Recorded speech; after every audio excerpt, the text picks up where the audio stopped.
అందులో ఉన్నాయి అమలు కాలేదు. ఇప్పుడు ఏమని చెప్తారు వెళ్ళి వెళ్ళగానే వాళ్ళు ఈ బాండ్ పేపర్ తెచ్చిచ్చారు అనుకోండి, ఏమని అడుగుతారు?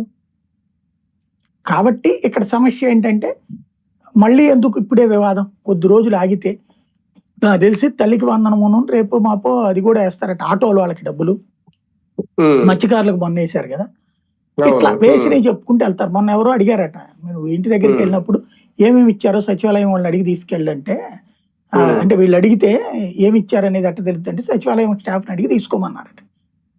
అప్పుడు తీసుకుని వెళ్తారు కరెక్టే, వాళ్ళ దగ్గర అంతకు ముందు వచ్చింది ఇది కంపేర్ చేస్తే ఇరుక్కుపోతారు.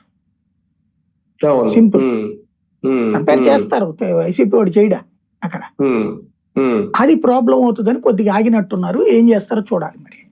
కానీ ఒకటి నిజంగా సర్ అనేది తెలుగుదేశం పార్టీలో ఓట్ల గల్లంత అవుతాయేమో అని ఒక భయం అయితే మొదలైంది. అందుకే దీన్ని కూడా వాయిదా వేయించారు. ఇప్పుడు దగ్గరుండి చూసుకుంటున్నారు వాళ్ళు, బిఎల్ఏలతో కలిసి మాట్లాడుతున్నారు వాళ్ళ ఓట్లు కాపాడుకోవడానికి.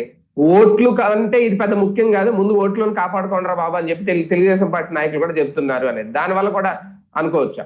అంటే ఇక్కడ బిఎల్ఏల సమస్యకి దీనికి సంబంధం లేదు. ఓటును కాపాడడానికి వీళ్ళు చేసేదే ఉంది. ఉన్నోడికి ఓటు ఉంటుంది, లేకపోతే లేదు.